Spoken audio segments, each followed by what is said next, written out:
Bismillahirrahmanirrahim. Assalamualaikum warahmatullahi wabarakatuh. Syukur alhamdulillah kita bertemu lagi di channel ini. Salawat serta salam selalu dan tetap tercurahkan kepada junjungan kita Nabi besar Muhammad sallallahu alaihi wasallam. Allahumma sholli ala sayyidina Muhammad wa ala ali sayyidina Muhammad. Doa dan harapan saya semoga sahabat semua selalu diberikan kesehatan, dimudahkan segala urusannya, dan dilancarkan rezekinya. Amin ya rabbal alamin. Sahabat beriman yang dirahmati Allah, pada kesempatan yang berbahagia ini saya mengajak sahabat semua untuk bernostalgia mendengarkan tausiah yang sangat luar biasa dari guru kita almarhum Kiai Haji Zainuddin MZ. Tentunya banyak sekali ilmu, hikmah, dan manfaat yang bisa kita jadikan pelajaran dalam kehidupan kita sehari-hari. Berikut ini mari kita simak bersama isi tausiah dari guru kita almarhum Kiai Haji Zainuddin MZ. Selamat mendengarkan.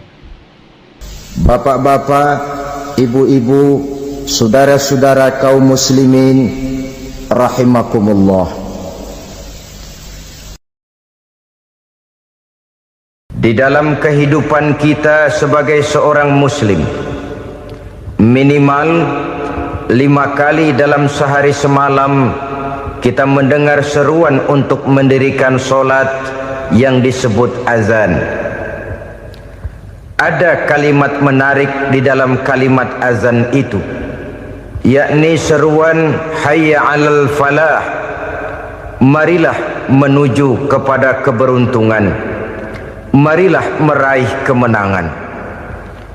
Seruan ini adalah kecenderungan dari setiap manusia, apapun warna kulitnya.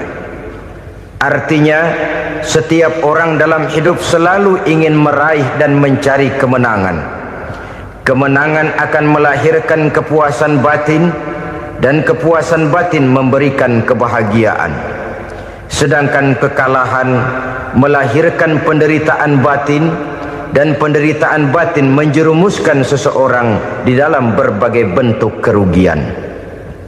Jikalau inilah seruan azan, maka masalahnya ialah apa yang menyebabkan kita meraih kemenangan. Al-Quranul Karim memberikan tuntunan dan ajaran kepada kita bahwa orang-orang yang memperoleh kemenangan itu tidak lain adalah orang-orang yang bertakwa. Hanyalah mereka yang bertakwa kepada Allah Subhanahu wa ta'ala pada akhirnya akan tampil sebagai pemenang. Lalu siapa orang yang bertakwa itu? Dijelaskan dalam awal-awal Al-Baqarah, orang yang bertakwa yang akan meraih kemenangan. Pertama, allazina yu'minuna bil ghaib, yaitu orang-orang yang beriman kepada yang gaib, percaya bahwa ada alam yang gaib, alam yang abstrak, alam yang tidak bisa dijangkau oleh salah satu daripada panca indera kita. Mereka percaya dan beriman kepada adanya malaikat, beriman kepada adanya iblis dan jin, beriman kepada adanya alam kubur, beriman kepada adanya alam mahsyar, beriman kepada adanya alam akhirat, beriman kepada adanya surga dan neraka. Beriman bukan cuma sekedar beriman dalam ucapan bibir saja, tetapi beriman yang nilai iman itu mampu mewarnai gerak dan gaya hidupnya. Iman yang meresap sampai ke tulang sumsum, kemudian memberikan dampak positif di dalam kehidupan manusia. Alam, kita tahu, adalah sesuatu yang selain Allah, dan Allah bukanlah alam. Apapun namanya selain daripada Allah itu adalah alam. Alam pada hakikatnya terbagi menjadi dua. Ada alam syahadah, alam nyata, alam konkret, alam yang bisa dijangkau oleh salah satu indera kita. Kemudian ada alam ghaib, alam yang tidak bisa dijangkau oleh panca indera kita, alam metafisika, alam abstrak, alam yang wajib kita imani keberadaannya. Kita percaya bahwa malaikat itu ada, Kita percaya kepada jin, bahwa jin itu ada. Kita percaya kepada adanya iblis dan setan. Bukan percaya kepada iblis dan setannya, percaya bahwa iblis dan setan itu ada. Itu termasuk salah satu daripada sifat orang yang bertakwa kepada Allah. Saudara-saudara kaum muslimin rahimakumullah, kecenderungan pembangunan yang lebih bersifat materialistis biasanya menggeser aspek kehidupan rohani. Orang berpikir empiri, dan dalam pola pikir yang demikian maka alam gaib tidak lagi mendapat perhatian. Aspek kehidupan yang bersifat rohaniah malah mulai ditinggalkan. Akibatnya terjadilah kepincangan di dalam kehidupan kita. Pernah ada satu pengalaman pribadi dalam perjalanan kembali ke tanah air. Dalam pesawat di sebelah kanan saya duduklah seorang Jerman namanya Heiner Simonsen. Iseng saya ajak kenalan, saya ajak ngobrol, saya tanya dia. Saya bilang, Mas Heiner ini, kalau pesawat yang kita tumpangi ini jatuh ke bawah, kira-kira apa yang bakal terjadi, Mas? Dia bilang, kita semua akan mati. Begitu? Iya. Oke. Apa itu mati? Tanya saya. Dia bilang, untuk tahu apa itu mati, kita harus tahu lebih dahulu apa itu hidup. Saya pikir nih bule bisa ngomong juga.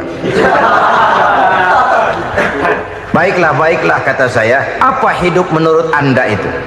Oh, hidup itu dia bilang, kalau seluruh anggota badan kita bekerja secara normal, paru-paru memompa darah secara normal, jantung berdetak secara normal, sel-sel tubuh bekerja secara fit, dan organisme tubuh hanya mau bekerja secara normal, dia bilang, kalau kita memberi makan yang cukup, menu yang teratur, dan gizi yang lengkap.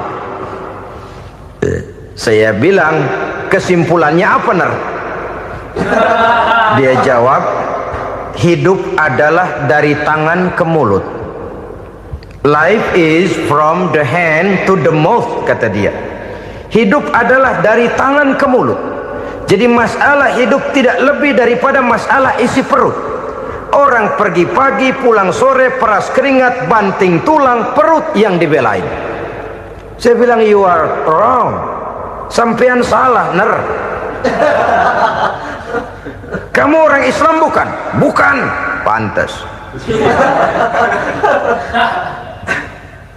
Kenapa saya salah? Dia bilang, ya jelas salah. Salahnya di mana? Kamu ini manusia. Kalau hidup cuma dari tangan ke mulut, saya bilang, kambing di kampung saya juga begitu pikirannya, Ner. Itu kambing di kampung saya, asal perutnya kenyang, sudah hidup dia. Perkara besok bagaimana, lusa prospeknya macam mana, bulan depan ada apa, kambing nggak pernah mikir. Di kampung saya kambing juga pikirannya begitu. Kamu Kristen ya? Tadinya. Loh kok tadinya, lalu apa sekarang kamu ini? Dia bilang, sekarang saya netral. Saya tidak beragama, tapi saya percaya kepada Tuhan sebagai pencipta alam. Saya ingat benar dia bilang, I haven't any religious, but I believe to God as the creator of the world. Kenapa bisa netral begitu, Ner? Habis saya bingung katanya. Islam bilang Islam baik, Kristen bilang Kristen baik, Hindu Buddha bilang Hindu Buddha baik, semua agama baik. Saya netral sekalian, nggak beragama. Yang penting saya percaya kepada Tuhan. Saya bilang, Ner, kamu ini kayak orang mau beli celana, lalu bingung. Yang satu bilang Levi's bagus, yang satu bilang Blue Jean hebat, yang satu bilang Wool England hebat. Celana ini hebat, celana itu bagus, celana ini hebat. Semua celana bagus, kamu bingung. Akhirnya netral, tidak pakai celana. Itu juga salah. Saya pikir-pikir, kemudian saya melihat bahwa dua pola berpikir Heiner ini nampaknya sudah mulai menggejala di lingkungan masyarakat bangsa kita. Disadari atau tidak, secara jujur kita harus berkata, dua pola pemikiran Heiner ini mulai berkembang di tengah masyarakat bangsa kita. Pertama, pola pikir materialisme. Hidup adalah dari tangan ke mulut. Masalah hidup tidak lebih masalah isi perut. Itu yang perlu dibela, dan disitulah arti kehidupan. Pergi pagi, pulang sore, peras keringat, banting tulang untuk mempertahankan perut. Kalau sudah kemari cara orang berpikir, maka buat apa percaya kepada yang gaib? Untuk apa sholat? Untuk apa puasa? Untuk apa zakat? Untuk apa menghadiri majelis taklim? Tanpa kepercayaan kepada yang gaib, hidup berjalan menurut alur empiris dan materialis. Kalau sudah ke sana cara orang berpikir, biasanya orang lalu cenderung menghalalkan segala cara. Hanyalah orang yang percaya bahwa akhirat ada. Hanyalah orang yang percaya bahwa alam kubur itu ada. Hanyalah orang yang percaya bahwa malaikat itu ada, hidupnya akan lebih terarah dan terkendali. Karena kepercayaan kepada yang gaib, yang merupakan fase daripada kehidupan setelah hidup yang sekarang ini, mewarnai gerak pribadi seseorang di dalam dia melakukan kegiatan hidupnya. Pola berpikir materialisme, disadari atau tidak, mulai menggejala di lingkungan masyarakat bangsa kita. Hidup tidak lebih dari urusan tangan ke mulut, mulut ke tangan, tangan ke mulut. Asal perut sudah kenyang, hiduplah sudah. Perkara bagaimana prospek hari yang akan datang, bagaimana akhirat, tidak jadi persoalan. Ini yang oleh Nabi diperingatkan, ad-dunya sijnul mu'min wa jannatul kafir. Dunia adalah penjara bagi orang beriman dan surga bagi orang kafir. Dulu di zaman Belanda hadis ini pernah disalah tafsirkan, disalah artikan, digunakan sebagai senjata untuk mengkebiri dan membuat impoten umat Islam. Sudahlah, umat Islam gak usah macam-macam, kata Belanda.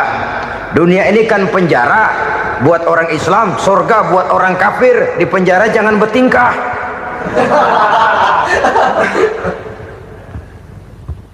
Pengertiannya tidak begitu.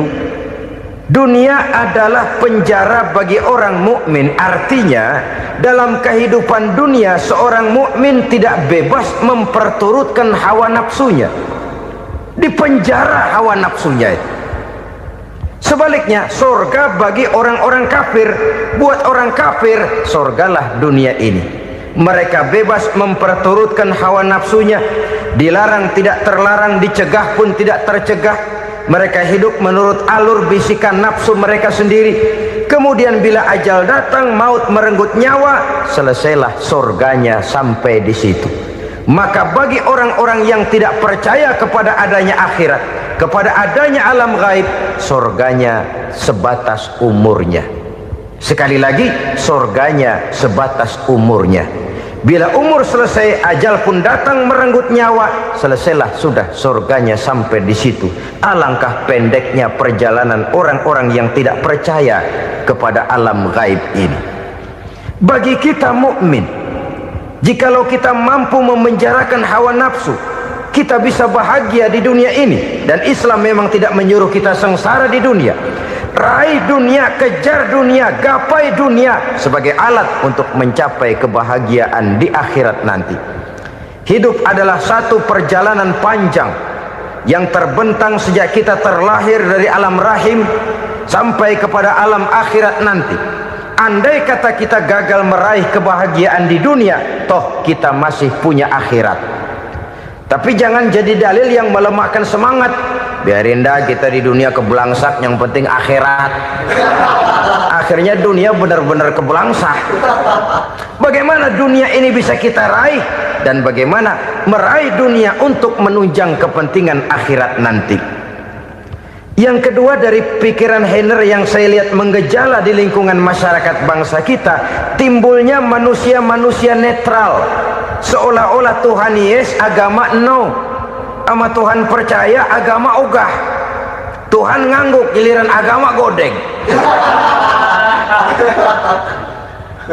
Padahal hampir dalam setiap ayat dalam Quran, kata-kata amanu biasanya bergandeng dengan wa amilus shalihat. iman dan amal soleh. Ini sebagai isyarat Tuhan dan agama jangan pernah dipisah-pisah. Apabila kita bertuhan, maka kita harus beragama.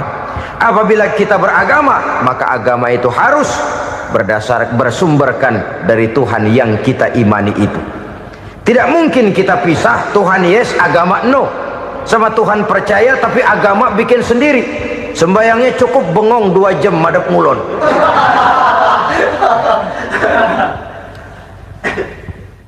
Saudara-saudara kaum muslimin rahimakumullah. Jadi dengan demikian, agama yang kita akui merupakan unsur mutlak di dalam pembangunan sekarang ini, merupakan bagian dari kehidupan yang menuntun kita bahwa di balik alam nyata ini, di balik alam syahadah ini ada alam gaib. Dan mudabbir, murabbi, yang mengatur, yang menguasai, yang memelihara baik dia alam nyata, baik dia alam gaib, tidak lain adalah Allah Subhanahu wa taala. Di sana ada satu super power, satu maha kekuatan yang kita perlu bersandar kepadanya.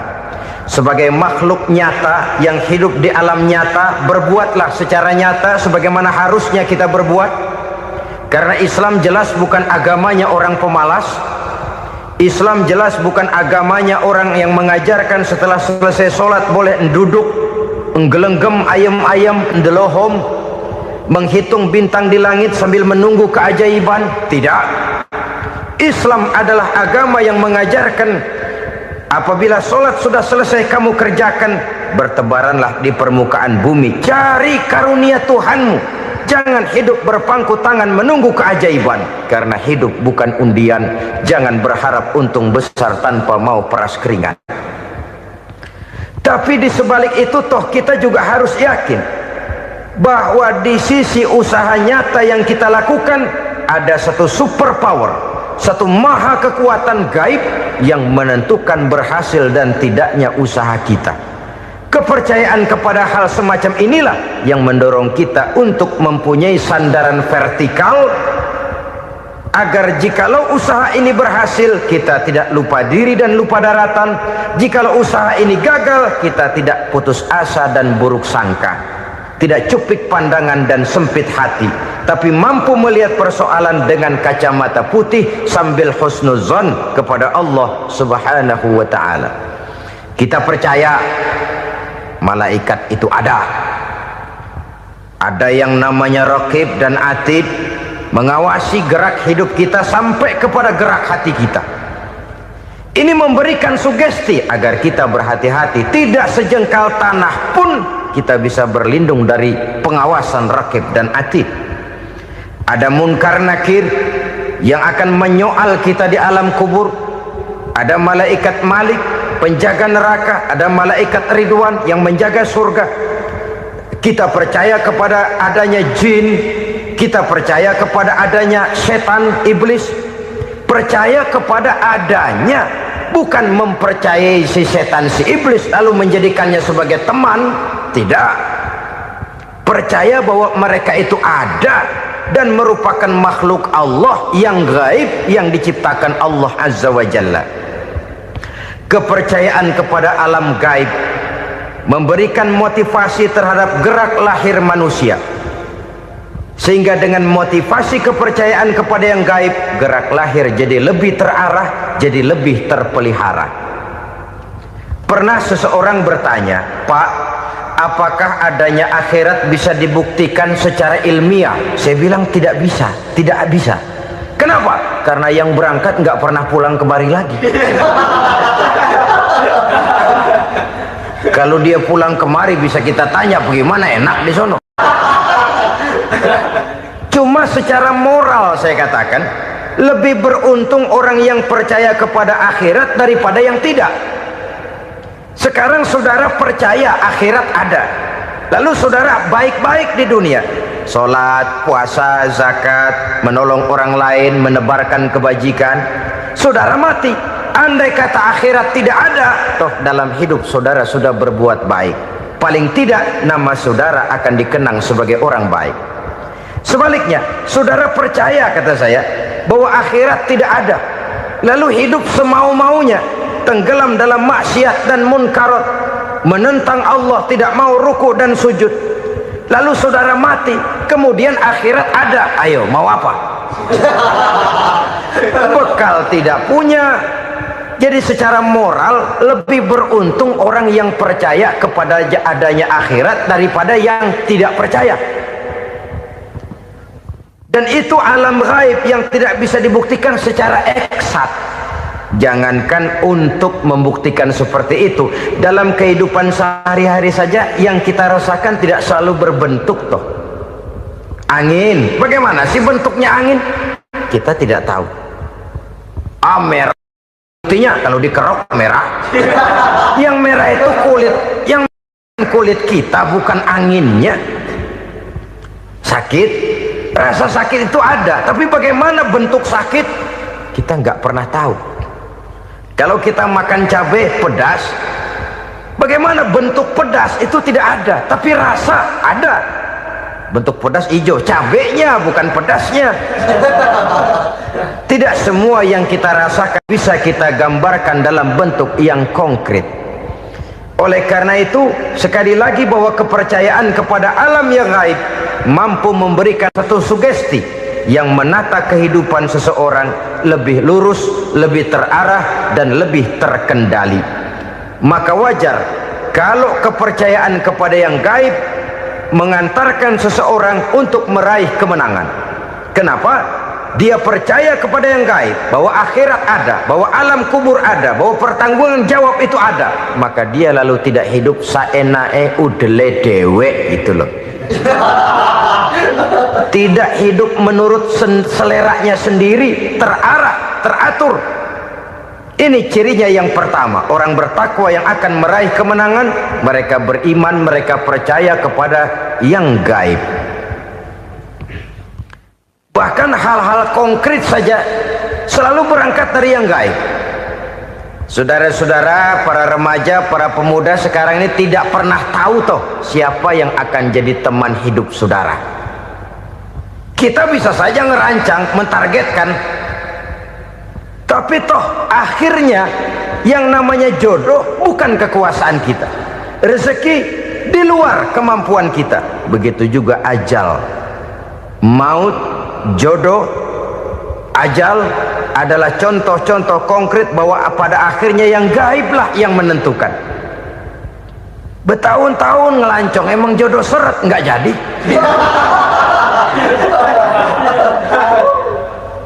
Begitu kenal baru setengah malam nginep ditangkap hansip kan. Hal-hal semacam itu kadang-kadang kita berpikir suuzon, gilet, perempuannya cakep banget, lakinya rebek amat. Memang begitulah jodohnya. Memang begitulah jodohnya. Saudara hadirin ma'asyiral muslimin yang saya hormati, jadi hal-hal yang konkret saja kita yakini sepenuhnya ditentukan oleh satu superpower yang gaib itu tadi. Dari sanalah segala ketentuan itu berangkat dan kesanalah segalanya akan kembali. Maka kepercayaan kepada yang gaib meluruskan gerak hidup seseorang dan itu akan mengantarkan dia kepada meraih kemenangan. Satu. Yang kedua, wa yuqimuna shalah. Orang bertakwa yang akan meraih kemenangan itu adalah orang-orang yang mendirikan sholat. Kenapa sholat mengantarkan orang untuk meraih kemenangan? Yang jelas, inna sholata tanha anil fahsya'i wal munkar. Sholat mampu mencegah manusia dari perbuatan keji dan munkar. Banyak filsafat hidup yang terkandung di dalam sholat ini. Sejak kita wudhu sampai kita menghadap ke arah kiblat, sampai kita melakukan gerak-gerak sholat, bacaan-bacaan yang ada di dalam sholat, lalu sampai kepada mengucapkan salam. Banyak filsafat hidup yang terkandung di dalam sholat. Umpamanya saja, setelah takbiratul ihram, mulai kita dengan sholat dalam posisi berdiri. Diajarkan dalam kitab-kitab fikih agar kita melihat ke arah tempat sujud. Ini kan filsafat kehidupan. Kalau kamu sholat dalam posisi berdiri, lihat tempat sujud. Jangan sholat mata jelalatan, sebab nanti bisa mengurangi kekhusyuan. Jadi wajar kalau yang dikatakan bahwa yang paling afdol adalah shaf yang di depan. Kenapa? Secara harfiah pengertiannya akan lebih mengundang kekhusyuan. Kenapa? Kalau kita di shaf paling depan di masjid umpamanya paling banter kita lihat tembok. Tapi kalau kita shaf di tengah atau di belakang, orang-orang di depan kita pun akan kelihatan. Yang bajunya loreng, yang bajunya genggang, yang bajunya macam-macam. Kita lihat, kadang-kadang kita pikirin, ada yang bajunya bolong. Kita sholat tapi dalam hati, nih orang bajunya robek yang nggak tahu apa. Ada saja hal-hal yang mengusik kekhusyuan kita. Oleh sebab itu diajarkan dalam posisi berdiri, lihat, arahkan pandangan matamu kepada tempat sujud. Ini kan filsafat kehidupan. Maksudnya apa? Kalau lagi diri lihat dong tempat sujud. Kalau udah di atas ingat dong sama yang bawah. Kalau sudah tinggi ingat dong dari mana kamu berangkat. Kalau sudah berkuasa bantu dong yang lemah. Kalau sudah kaya santuni dong yang miskin. Kalau sudah alim bimbing dong yang awam. Ini filsafat kehidupan. Dalam posisi berdiri kau lihat tempat sujud. Ini akan melahirkan kepekaan sosial di mana seseorang mau tahu kepada orang lainnya. Bagaimanapun kaya kita, tinggi pangkat dan jabatan kita, jikalau hidup hanya untuk kepentingan perut sendiri saja, rasanya belum membawa manfaat di dalam kehidupan kita. Tapi efek yang tertinggi sesungguhnya, sholat mencegah manusia dari perbuatan keji dan munkar. Perbuatan keji dan munkar walaupun kelihatannya mendatangkan uang, membawa keuntungan, tapi itu keuntungan semu, keuntungan sementara. Dengan menipu orang lain kita bisa dapat untung, tapi tidak membawa berkah, dan itu adalah kerugian besar dalam kehidupan kita. Maka untuk meraih kemenangan harus dimulai dengan membentuk kepribadian yang tegar, memiliki sandaran vertikal yang langsung kepada Allah Subhanahu wa ta'ala, dan itu hanya bisa kita tempuh melalui jalur ibadah formal yang sudah ditentukan Allah, yakni sholat yang 5 waktu. Untuk memperkuat itu ada sholat-sholat sunnah, rawatib, nawafil sebagai terminal kontrol cadangan untuk memelihara stabilitas temperatur batin di dalam kita berhubungan dengan zat yang maha gaib, yaitu Allah Subhanahu wa ta'ala. Orang sering bertanya, Pak, itu tetangga saya nggak sholat, duitnya nggak habis-habis, Pak.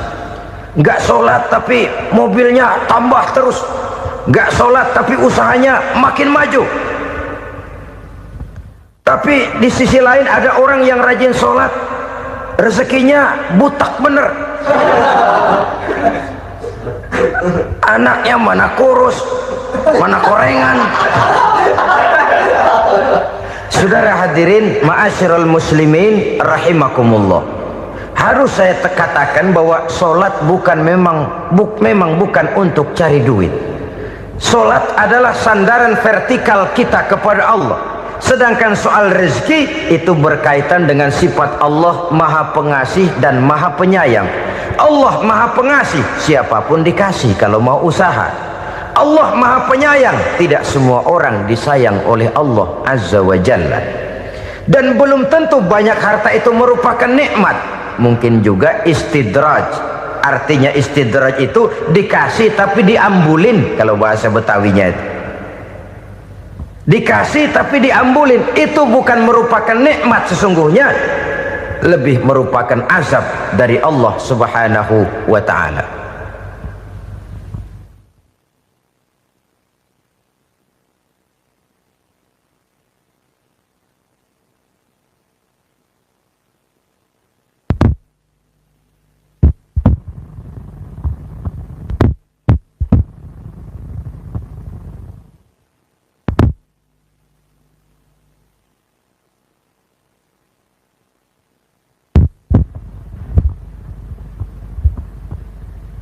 Agama mempunyai sistem sholat, dan kita umat Islam telah dituntun oleh Allah Subhanahu wa ta'ala yang wajibnya 5 kali dalam sehari semalam mendirikan solat, dan itu tentu berada dalam jangkauan kemampuan manusia. Pada awalnya barangkali kita memang merasa solat itu satu kewajiban, tapi semakin kita hayati makna, manfaat dan filsafat yang terkandung di dalam ajaran solat, semakin sampai kita kepada keyakinan bahwa solat adalah keperluan kita. Sehingga pada waktu tertentu dinilai puncaknya, kita tidak lagi akan berkata saya wajib solat, tapi kita akan berkata saya perlu solat. Kalau kita sudah merasakan itu adalah keperluan kita, nah di sanalah kita baru akan merasakan ruginya kalau hal itu tidak kita laksanakan. Sepanjang kita masih berkata saya wajib sholat, kita akan lebih merasakan dia sebagai beban ketimbang sebagai keperluan. Yang jelas Allah tidak memerlukan ibadah yang kita laksanakan ini. Dengan kata lain, andai kata satu dunia penuh ini orang tidak ada yang sholat satu pun, Allah tidak akan turun dari jabatan Tuhan. Jangan lalu berpikir kalau kita ngambek se-RW kagak sembahyang Tuhan tekor kali ini ya. Tentu tidak. Itu perlunya kita, bukan perlunya Allah. Dan pada induknya kita akan berkata saya perlu agama. Kalau secara induk kita sudah memerlukan agama, maka konsep-konsep yang ada di dalam ajaran agama itu pun adalah juga merupakan keperluan kita. Baik dia bernama sholat, baik dia bernama puasa, baik dia bernama zakat, baik dia bernama haji, seluruhnya adalah keperluan kita. Dan sesuatu yang kita perlukan apabila tidak kita laksanakan akan melahirkan kerugian di dalam kehidupan. Jangan heran kalau kita membaca riwayat perjalanan hidup para salafus soleh, orang-orang soleh. Ada yang tahajud sampai 100 rakaat, ada yang sholat malam kakinya sampai bengkak. Kita sekalinya bengkak biri-biri. Ada yang sholat membaca surah dalam Al-Quran sampai khotam Quran. Kok mau? Mereka sudah merasakan itu keperluan. Itu saja soalnya. Satu saat pun jikalau kita merasa bahwa itu keperluan saya, kita pun akan melaksanakan seperti itu. Keperluan saya dalam kehidupan. Inilah yang kedua. Yang ketiga, orang bertakwa yang akan meraih kemenangan itu, wa mimma razaqnahum yunfikun. Mereka membelanjakan sebagian daripada rezeki yang diberikan Allah kepada mereka. Mereka infakkan di jalan Allah. Ada satu dialog menarik. Satu hari seorang anak muda bertemu dengan seorang kakek-kakek yang sudah dikenalnya baik. Bertanyalah anak muda ini, "Kek, umur kakek berapa tahun?" 15 tahun, kata si kakek. "Anak kakek berapa orang?" 1. "Harta kakek berapa banyak?" 15 juta. Si anak muda ini bengong, lalu protes, "Kok kakek bohongin saya?" "Kenapa?" "Saya tahu umur kakek 70 tahun. Kenapa ngaku 15? Saya tahu anak kakek 5. Kenapa bilang 1? Saya tahu kakek miliuner, miliaran uang kakek. Kenapa ngaku cuma 15 juta? Begini, kata si kakek tadi. Benar, umur saya 70 tahun.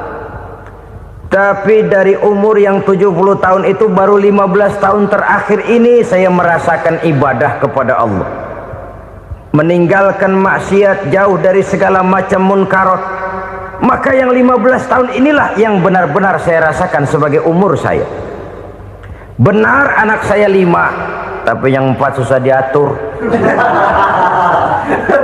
Cuman 1 rasanya nih yang bakal jadi si buah hati belahan jantung pelanjut cerita penerus sejarah. Cuma 1 ini yang saya harapkan, yang akan jadi anak soleh, yang akan membuat saya menerima pensiunan pahala. Kalau yang 4 apek dah, nggak ada harapan. Yang satu nyekek botol melulu.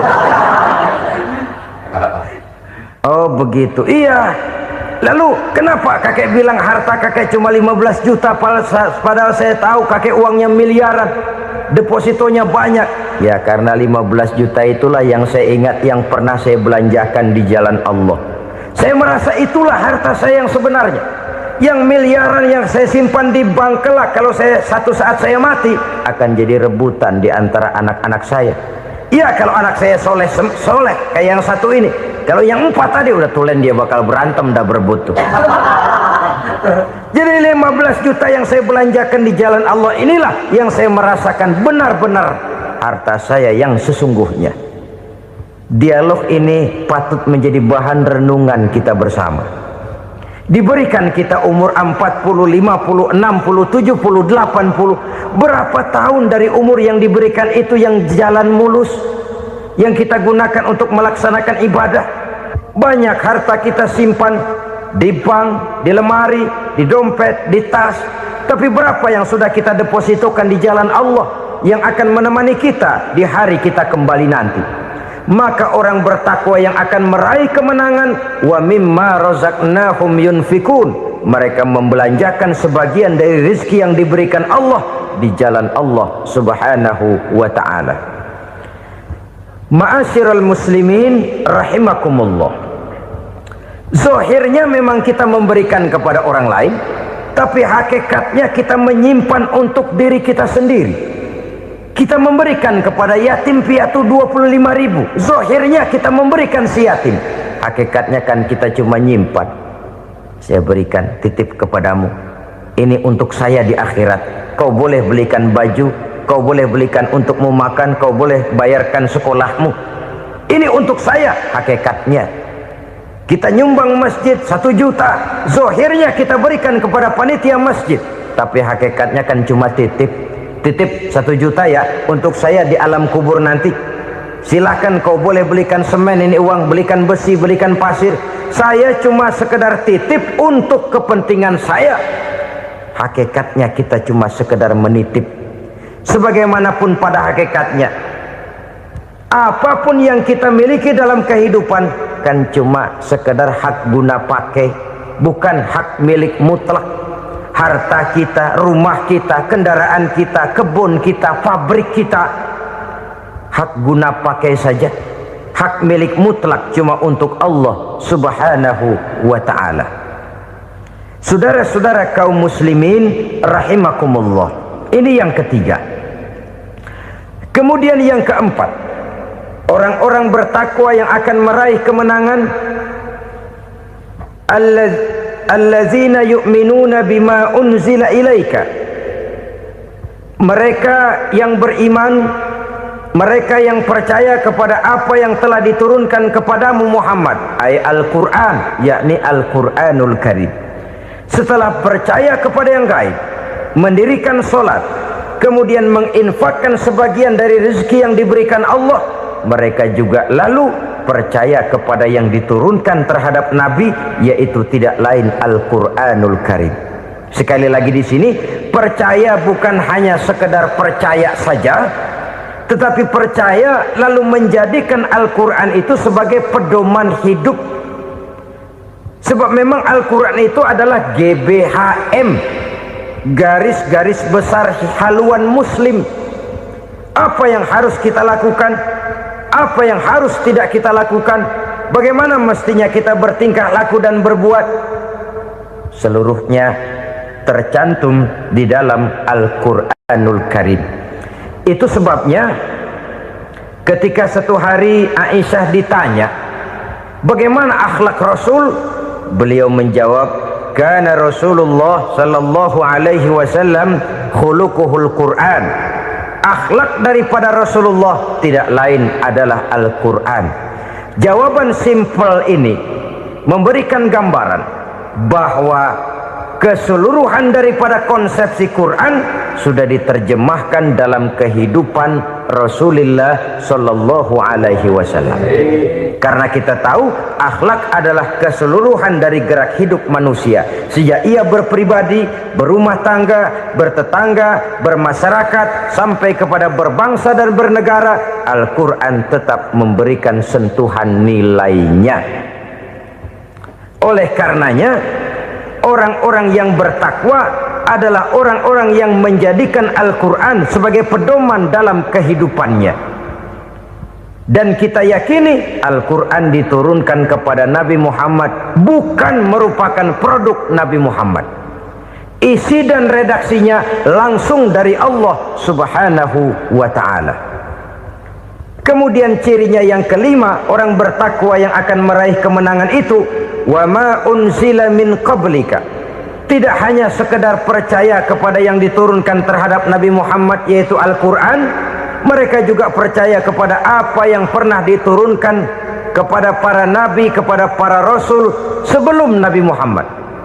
Percaya kepada adanya suhuf, percaya kepada adanya Taurat, percaya kepada adanya Injil, percaya bahwa Allah dahulunya sudah menurunkan Taurat kepada Musa, percaya bahwa Allah sudah menurunkan Injil kepada Isa, percaya Injil ada, Taurat ada, diturunkan Allah untuk Isa dan Musa, tetapi tidak wajib mengamalkannya karena kita sudah diberikan Al-Quranul Karim. Ini yang perlu saya garis bawahi. Kita percaya Allah telah menurunkan Injil dahulu kepada Isa. Kita percaya bahwa Allah telah menurunkan Taurat dahulunya kepada Nabi Musa. Kadang-kadang ini dijadikan dalih, dikacaukan pengertiannya. Quran saja mengajarkan bahwa orang yang bertakwa harus percaya kepada Injil, maka pakailah Injil. Apalagi kalau ayat sebelumnya ditilap, dihapus, dihilangkan, Injilnya yang ditekankan, maka akan terjadilah penekanan yang salah arah. Karena salah arah akhirnya bisa merusak dan menghancurkan akidah. Ketika Rasul suatu saat pernah ditanya orang, "Ya Rasul, bagaimana sikap kita sebagai muslim terhadap Injil yang ada sekarang?" Beliau menjawab, "La tukadzibuhu jami'an wa la tusaddiquhu jami'an." Jangan didustakan seluruhnya, jangan juga dibenarkan semuanya. Artinya, ini sudah merupakan gambaran dari Rasul bahwa dalam Injil yang ada sekarang masih ada ajaran-ajaran tauhid yang dibawa oleh Nabi Isa dan diajarkan kepada umatnya. Tapi juga dalam Injil yang sekarang ini sudah terkena intervensi dan investasi manusiawi. Karena itu Rasul menyimpulkan, la tukadzibuhu jami'an wa la tusaddiquhu jami'an. Jangan didustakan semua, jangan dibenarkan seluruhnya. Kita memang percaya Allah telah menurunkan Injil kepada Nabi Isa dulu, tapi kita tidak wajib mengamalkan Injil. Kita percaya Allah telah menurunkan Taurat kepada Nabi Musa, tapi kita tidak wajib mengamalkan kitab ajaran Taurat. Yang wajib kita percayai dan kita amalkan hanyalah Al-Quranul Karim. Kenapa? Oleh karena baik yang ada di dalam Taurat, baik yang ada di dalam Injil, tentu tercakup di dalam Al-Quran sebagai kitab terakhir yang diturunkan oleh Allah Subhanahu wa ta'ala. Dan itu wajar. Kalau seorang pejabat mau mengeluarkan satu keputusan baru, tentu dia harus meninjau keputusan-keputusan lama. Andai kata dianggap tidak berlaku, dianggap tidak relevan lagi, maka keputusan-keputusan lama itu tentu sudah dianggap tidak berlaku. Sebagian daripada aturan-aturan dalam keputusan lama yang masih dianggap relevan tercantum dalam keputusan baru yang wajib diamalkan. Begitulah hubungannya antara Al-Quran, Taurat, Zabur, dan Injil. 4 kitab samawi yang diturunkan Allah masing-masing kepada Zabur untuk Nabi Daud, Taurat untuk Nabi Musa, dan Injil untuk Nabi Isa alaihi wassalatu wassalam. Ketiga-tiga kitab itu kita percayai adanya. Kita yakini Allah telah menurunkan Zabur, Taurat, dan Injil, tapi kita tidak wajib mengamalkannya. yang wajib kita mengamalkannya sekarang ini tidak lain hanyalah Al-Quranul Karim saja, karena ia mencakup apa yang ada di dalam Zabur, apa yang ada di dalam Taurat, dan apa yang ada di dalam Injil. Keotentikannya bisa dipertanggungjawabkan. Ya, tapi kan Nabi Muhammad sudah mati 14 abad yang lalu, dan di zaman beliau Al-Quran kan belum dikodifikasikan, belum ditulis. Bagaimana keotentikannya bisa dipertanggungjawabkan? Mudah saja. Allah berjanji, inna nahnu nazzalna dzikra wa inna lahu lahafizun. Kami yang menurunkan Al-Quran dan kami yang akan menjaga dan memeliharanya. Allah turunkan Quran, Allah menjaganya. Bagaimana cara Allah menjaga Al-Quran itu?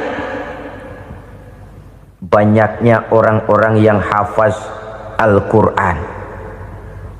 Hafaz Al-Quran 30 juz, 114 surah, 6666 ayat. Sehingga jangankan satu kata, jangankan satu ayat, satu kalimat saja berubah sudah akan timbul reaksi dan mudah dimengerti. Kenapa? Banyak orang-orang yang hafaz Al-Quran. Sedangkan pada setiap akhir tahun biasanya malaikat Jibril selalu mengadakan checking terhadap ayat-ayat yang diturunkan pada waktu itu. Di zaman Nabi sendiri sudah ada usaha kodifikasi. Dan yang lebih luar biasa lagi, sampai hari ini tidak seorang pun mampu membuat satu ayat saja semacam Al-Quran. Ke bahasa manapun dia diterjemahkan, naskah aslinya tetap ikut, rujukan dasarnya tetap ada. Berdasarkan itu maka tidak mungkin terjadi penyelewengan terhadap atau pemalsuan terhadap ayat-ayat Al-Quranul Karim. Kesuciannya, keotentikannya, kemurniannya bisa dipertanggungjawabkan. Ma'asyiral muslimin rahimakumullah. Oleh karenanya, konsepsi dasar daripada ajaran Islam ini memang tidak lain adalah Al-Quran dan Sunnah. Isi daripada agama Islam yang merupakan iman, Islam dan ihsan, konsepsi dasarnya tidak lain adalah Al-Quran dan Sunnah Rasulullah Sallallahu Alaihi Wasallam. Maka yang kita perlukan sekarang ini adalah terjemahan Al-Quran di dalam kehidupan kita. Dengan demikian, maka gaya kehidupan yang lebih Qurani itulah yang kita dambakan. Kita perlu memang terjemahan Quran dalam bahasa Inggris, dalam bahasa Belanda, dalam bahasa Jepang, tapi yang lebih kita perlukan adalah terjemahan Quran di dalam kehidupan kita. Konsekuen, tidak memanipulasi, ringan sama kita jinjing, berat sama kita pikul. Jangan kalau lempengan ayat Quran tuh kira-kira enak diamalin, keras teriakan kita. Giliran kira-kira ayat Quran itu mukul kepala kita sendiri, diam kita. Itu ciri yang pernah disindir Allah dalam awal-awal Baqarah juga. Ciri beragamanya orang yang munafik. Kullama adha'a lahum masyawfih, kata Allah. Wa iza azlama alaihim qamu. Apabila terang mereka jalan, apabila gelap mereka berhenti. Artinya, kalau kira-kira di Islam nguntungin, rame-rame pada teriak Islam. Tapi ketika diminta untuk berjuang, ketika dituntut untuk berkorban, rame-rame mengundurkan diri. Nasib agama tidak ubahnya seperti daun pisang yang dikait orang di tepi jalan lantaran tak berpayung di ketika hari hujan. Manakala hujan usailah sudah, daun itu pun dicampakkan di tepi jalan, diinjak pula orang nan lalu. Artinya orang menjadikan agama cuma sebagai lipstick, decoration only, tidak konsekuen. Hanya pada saat-saat kelihatannya Islam membawa keuntungan, rame-rame orang teriak-teriak tentang Islam. Tapi jikalau diminta berjuang, jikalau dituntut untuk berkorban, biasanya rame-rame juga mengundurkan diri. Jangan heran kalau mayoritas hitungan kita, tapi minoritas peranan kita. Subhanallah, sangat luar biasa yang sudah disampaikan oleh guru kita almarhum Kiai Haji Zainuddin MZ. Sahabat beriman yang dirahmati Allah, tetaplah di channel ini karena kajian ini belum selesai dan masih banyak lagi hal-hal menarik yang akan disampaikan oleh guru kita almarhum Kiai Haji Zainuddin MZ. Maka dari itu mari kita lanjutkan kembali. Selamat mendengarkan. Kuantitas kita dalam jumlah, tapi dalam kualitas kita lebih sering jadi penonton daripada jadi pemain. Padahal itu sangat tidak boleh terjadi. Umat Islam di Indonesia harus bangkit. Umat Islam di Indonesia harus sadar akan keberadaannya. Tidak boleh hanya jadi penonton berpangku tangan, karena memang agama kita juga mengajarkan untuk konsekuen di dalam menjabarkan ajaran-ajaran daripada agama kita. Kita sering jatuh menjadi umat yang lemah oleh karena kita ini tidak pandai menggalang kebersamaan yang diakibatkan tidak konsekuennya kita. Diistilahkan bahwa umat Islam di dalam menggalang kebersamaannya itu harus seperti orang main sepak bola. Saudara-saudara kan tahu orang main sepak bola itu. Orang main sepak bola, kalau pertandingan belum dimulai sih silakan saja kumpul di luar lapangan, atur strategi yang baik. Tapi kalau pertandingan sudah dimulai, turun ke lapangan hijau, jangan kumpul terus. Ada sepak bola gotong royong, mundur-mundur rame-rame, depan ke depan kumpul melulu mainnya. Kalah. Orang main sepak bola itu ya harus ada penyerang tengah, harus ada penjaga gawang, harus ada strikernya, harus ada kiri luarnya, kanan dalamnya yang jadi backnya. Posisi boleh bermacam-macam, tapi yang penting saling ngoper untuk menggolkan gawang lawan.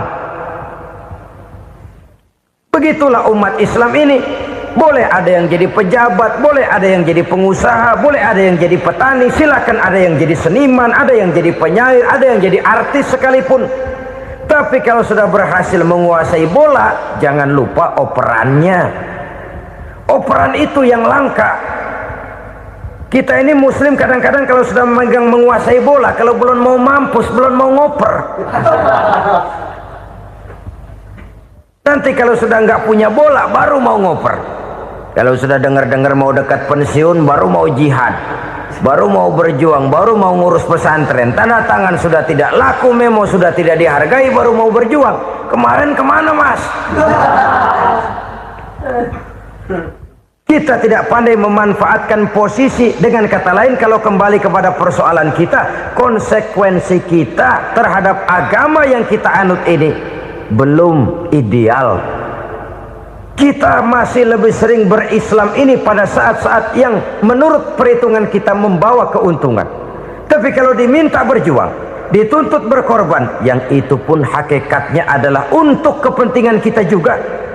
Allah tidak pernah menuntut kita untuk jihad bagi kepentingan Allah, itu tidak. Berjuang menegakkan agama Allah, apakah untuk kepentingan Allah? Tidak. Untuk kepentingan kita. Sebab nilai-nilai jihad itu pada akhirnya akan membawa kita kepada satu kebahagiaan. Setidaknya kalau tidak di dunia, tentu di akhirat sebagai syahid. Oleh karena itu, pada bagian akhir ini saya ingin mengajak, marilah kita konsekuen. Sekali kita berkitabkan Al-Quranul Karim, mari dia kita jadikan pedoman. Jangan cuma kita jadikan sebagai penghias dinding, pelengkap rumah, bahwa di rumah kita ada Al-Quran, tapi yang baca kecoa. Habis pada bolong tuh Quran. Yang penting kan punya Quran. Ditaruh di pintu rumah. Biar apa? Biar kuntilanak kagak masuk katanya. Ya apa itu nasib Quran, cuma kerjanya jaga pintu, ngusir kuntilanak, ngusir memedi. Bagaimana kita hidup menurut tuntunan Al-Quran? Kadang-kadang tidak pernah menjadi masalah bagi kita.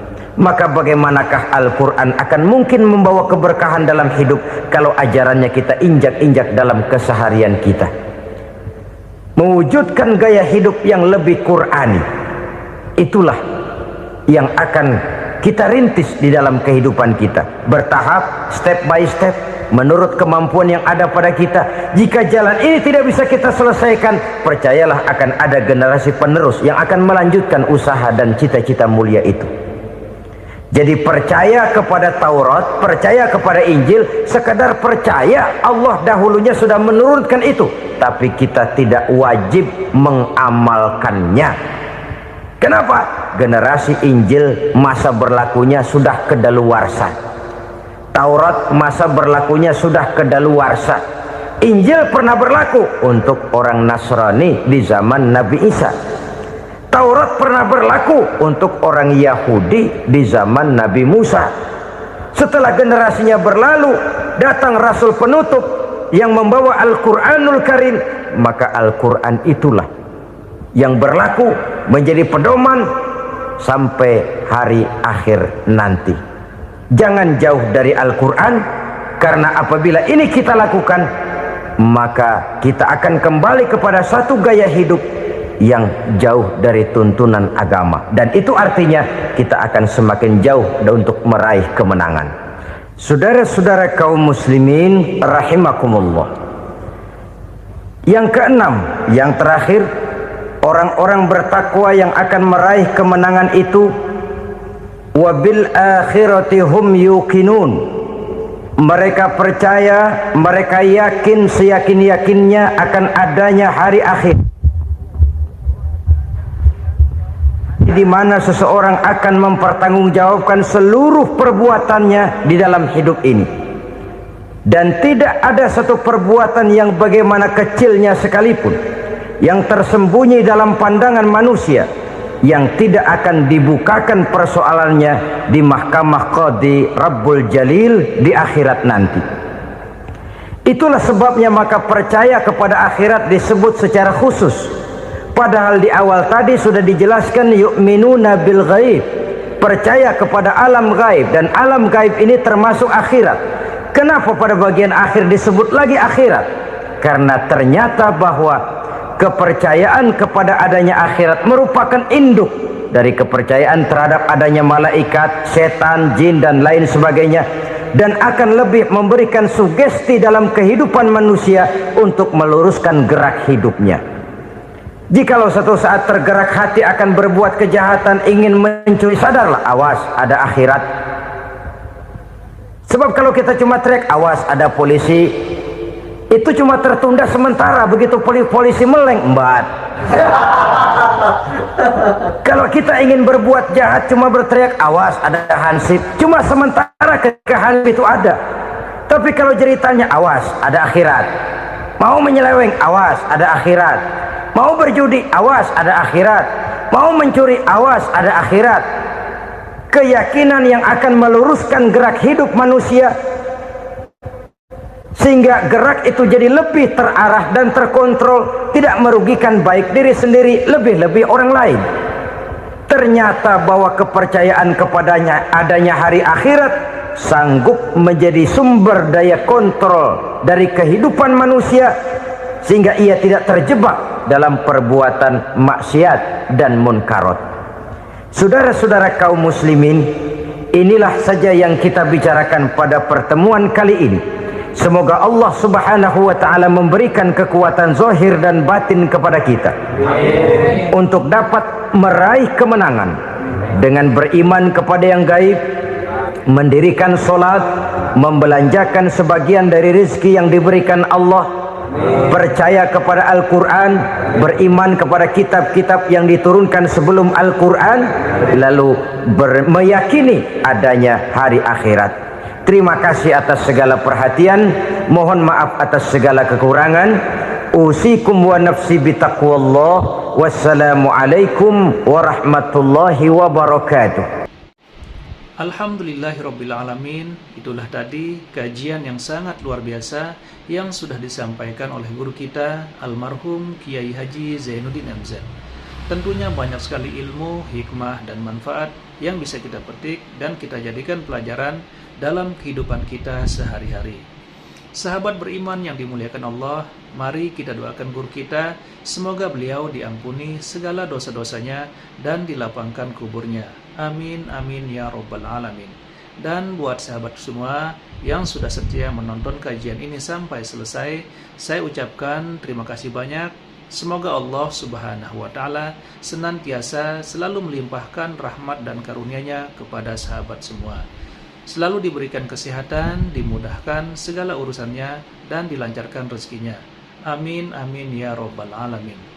Sahabat beriman yang dimuliakan Allah, demikian yang dapat saya bagikan. Kurang lebihnya mohon maaf. Sampai bertemu lagi di kajian-kajian berikutnya. Wabillahi taufik wal hidayah, waridha wal inayah. Wassalamualaikum warahmatullahi wabarakatuh. Setelah kita mendengarkan bersama kajian yang sangat luar biasa yang disampaikan oleh guru kita Al-Maghfurullah Kiai Haji Zainuddin MZ, sekarang mari kita lanjutkan aktivitas kita masing-masing. Semoga sahabat semua selalu diberikan kesehatan, dimudahkan segala urusannya, dan dilancarkan rezekinya. Amin ya Rabbal Alamin. Sampai bertemu lagi di kajian berikutnya. Wabillahi taufiq wal hidayah, waridha wal inayah. Wassalamualaikum warahmatullahi wabarakatuh. Bismillahirrahmanirrahim. Assalamualaikum warahmatullahi wabarakatuh. Syukur alhamdulillah kita bertemu lagi di channel ini. Salawat serta salam selalu dan tetap tercurahkan kepada junjungan kita Nabi besar Muhammad sallallahu alaihi wasallam. Allahumma sholli ala sayyidina Muhammad wa ala ali sayyidina Muhammad. Doa dan harapan saya semoga sahabat semua selalu diberikan kesehatan, dimudahkan segala urusannya, dan dilancarkan rezekinya. Amin ya Rabbal Alamin. Sahabat beriman yang dirahmati Allah, pada kesempatan yang berbahagia ini saya mengajak sahabat semua untuk bernostalgia mendengarkan tausiah yang sangat luar biasa dari guru kita almarhum Kiai Haji Zainuddin MZ. Tentunya banyak sekali ilmu, hikmah, dan manfaat yang bisa kita jadikan pelajaran dalam kehidupan kita sehari-hari. Berikut ini mari kita simak bersama isi tausiah dari guru kita almarhum Kiai Haji Zainuddin MZ. Selamat mendengarkan. Bapak-bapak, ibu-ibu, saudara-saudara kaum muslimin rahimakumullah. Di dalam kehidupan kita sebagai seorang muslim, minimal 5 kali dalam sehari semalam kita mendengar seruan untuk mendirikan solat yang disebut azan. Ada kalimat menarik di dalam kalimat azan itu, yakni seruan hayya 'alal falah, marilah menuju kepada keberuntungan, marilah meraih kemenangan. Seruan ini adalah kecenderungan dari setiap manusia, apapun warna kulitnya. Artinya, setiap orang dalam hidup selalu ingin meraih dan mencari kemenangan. Kemenangan akan melahirkan kepuasan batin, dan kepuasan batin memberikan kebahagiaan. Sedangkan kekalahan melahirkan penderitaan batin, dan penderitaan batin menjerumuskan seseorang di dalam berbagai bentuk kerugian. Jikalau inilah seruan azan, maka masalahnya ialah apa yang menyebabkan kita meraih kemenangan. Al-Quranul Karim memberikan tuntunan dan ajaran kepada kita bahwa orang-orang yang memperoleh kemenangan itu tidak lain adalah orang-orang yang bertakwa. Hanyalah mereka yang bertakwa kepada Allah Subhanahu wa ta'ala pada akhirnya akan tampil sebagai pemenang.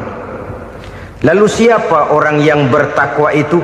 Dijelaskan dalam awal-awal Al-Baqarah, orang yang bertakwa yang akan meraih kemenangan. Pertama, alladzina yu'minuna bil ghaib, yaitu orang-orang yang beriman kepada yang gaib, percaya bahwa ada alam yang gaib, alam yang abstrak, alam yang tidak bisa dijangkau oleh salah satu daripada panca indera kita. Mereka percaya dan beriman kepada adanya malaikat, beriman kepada adanya iblis dan jin, beriman kepada adanya alam kubur, beriman kepada adanya alam mahsyar, beriman kepada adanya alam akhirat, beriman kepada adanya surga dan neraka.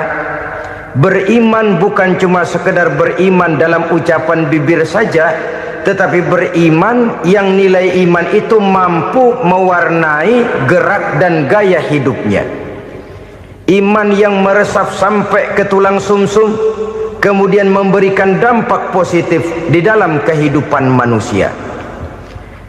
Alam, kita tahu, adalah sesuatu yang selain Allah, dan Allah bukanlah alam.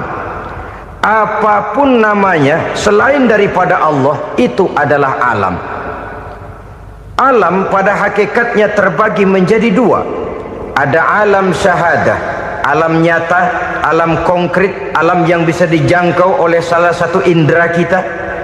Kemudian ada alam ghaib, alam yang tidak bisa dijangkau oleh panca indera kita, alam metafisika, alam abstrak, alam yang wajib kita imani keberadaannya. Kita percaya bahwa malaikat itu ada, kita percaya kepada jin, bahwa jin itu ada, kita percaya kepada adanya iblis dan setan. Bukan percaya kepada iblis dan setannya, percaya bahwa iblis dan setan itu ada. Itu termasuk salah satu daripada sifat orang yang bertakwa kepada Allah. Saudara-saudara kaum muslimin rahimakumullah, kecenderungan pembangunan yang lebih bersifat materialistis biasanya menggeser aspek kehidupan rohani. Orang berpikir empiri, dan dalam pola pikir yang demikian maka alam gaib tidak lagi mendapat perhatian. Aspek kehidupan yang bersifat rohaniah malah mulai ditinggalkan. Akibatnya terjadilah kepincangan di dalam kehidupan kita. Pernah ada satu pengalaman pribadi dalam perjalanan kembali ke tanah air. Dalam pesawat di sebelah kanan saya duduklah seorang Jerman namanya Heiner Simonsen. Iseng saya ajak kenalan, saya ajak ngobrol, saya tanya dia. Saya bilang, Mas Heiner ini, kalau pesawat yang kita tumpangi ini jatuh ke bawah, kira-kira apa yang bakal terjadi, Mas? Dia bilang, kita semua akan mati. Begitu? Iya. Oke. Apa itu mati? Tanya saya. Dia bilang, untuk tahu apa itu mati, kita harus tahu lebih dahulu apa itu hidup. Saya pikir nih bule bisa ngomong juga. Baiklah kata saya. Apa hidup menurut Anda itu? Oh, hidup itu dia bilang, kalau seluruh anggota badan kita bekerja secara normal, paru-paru memompa darah secara normal, jantung berdetak secara normal, sel-sel tubuh bekerja secara fit, dan organisme tubuh hanya mau bekerja secara normal, dia bilang, kalau kita memberi makan yang cukup, menu yang teratur, dan gizi yang lengkap. Saya bilang, kesimpulannya apa, Ner? Dia jawab, hidup adalah dari tangan ke mulut. Life is from the hand to the mouth, kata dia. Hidup adalah dari tangan ke mulut. Jadi masalah hidup tidak lebih daripada masalah isi perut. Orang pergi pagi, pulang sore, peras keringat, banting tulang, perut yang dibelain. Saya bilang, you are wrong. Sampean salah, Ner. Kamu orang Islam bukan? Bukan. Pantas. Kenapa saya salah? Dia bilang, ya jelas salah. Salahnya di mana? Kamu ini manusia. Kalau hidup cuma dari tangan ke mulut, saya bilang, kambing di kampung saya juga begitu pikirannya, Ner. Itu kambing di kampung saya, asal perutnya kenyang, sudah hidup dia. Perkara besok bagaimana, lusa prospeknya macam mana, bulan depan ada apa, kambing nggak pernah mikir. Di kampung saya kambing juga pikirannya begitu. Kamu Kristen ya? Tadinya. Loh kok tadinya, lalu apa sekarang kamu ini? Dia bilang, sekarang saya netral. Saya tidak beragama, tapi saya percaya kepada Tuhan sebagai pencipta alam. Saya ingat benar dia bilang, I haven't any religious, but I believe to God as the creator of the world. Kenapa bisa netral begitu, Ner? Habis saya bingung katanya. Islam bilang Islam baik, Kristen bilang Kristen baik, Hindu Buddha bilang Hindu Buddha baik, semua agama baik. Saya netral sekalian, nggak beragama. Yang penting saya percaya kepada Tuhan. Saya bilang, Ner, kamu ini kayak orang mau beli celana, lalu bingung. Yang satu bilang Levi's bagus, yang satu bilang Blue Jean hebat, yang satu bilang Wool England hebat. Celana ini hebat, celana itu bagus, celana ini hebat. Semua celana bagus, kamu bingung. Akhirnya netral, tidak pakai celana. Itu juga salah.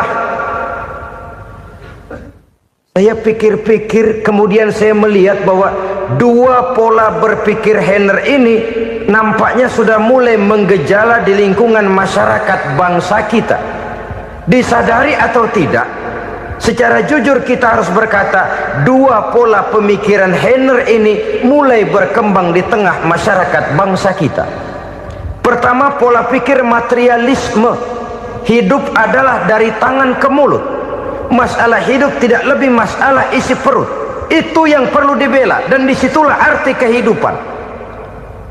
Pergi pagi, pulang sore, peras keringat, banting tulang untuk mempertahankan perut.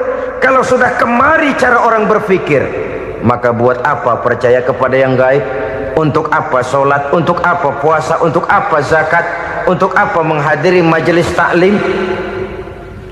Tanpa kepercayaan kepada yang gaib, hidup berjalan menurut alur empiris dan materialis. Kalau sudah ke sana cara orang berpikir, biasanya orang lalu cenderung menghalalkan segala cara. Hanyalah orang yang percaya bahwa akhirat ada, hanyalah orang yang percaya bahwa alam kubur itu ada, hanyalah orang yang percaya bahwa malaikat itu ada, hidupnya akan lebih terarah dan terkendali. Karena kepercayaan kepada yang gaib, yang merupakan fase daripada kehidupan setelah hidup yang sekarang ini, mewarnai gerak pribadi seseorang di dalam dia melakukan kegiatan hidupnya. Pola berpikir materialisme, disadari atau tidak, mulai menggejala di lingkungan masyarakat bangsa kita. Hidup tidak lebih dari urusan tangan ke mulut, mulut ke tangan, tangan ke mulut. Asal perut sudah kenyang, hiduplah sudah. Perkara bagaimana prospek hari yang akan datang, bagaimana akhirat, tidak jadi persoalan. Ini yang oleh Nabi diperingatkan, ad-dunya sijnul mu'min wa jannatul kafir. Dunia adalah penjara bagi orang beriman dan surga bagi orang kafir. Dulu di zaman Belanda hadis ini pernah disalah tafsirkan, disalah artikan, digunakan sebagai senjata untuk mengkebiri dan membuat impoten umat Islam. Sudahlah, umat Islam gak usah macam-macam, kata Belanda. Dunia ini kan penjara buat orang Islam, surga buat orang kafir. Di penjara jangan bertingkah.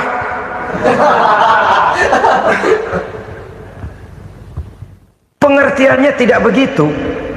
Dunia adalah penjara bagi orang mukmin. Artinya dalam kehidupan dunia seorang mukmin tidak bebas memperturutkan hawa nafsunya.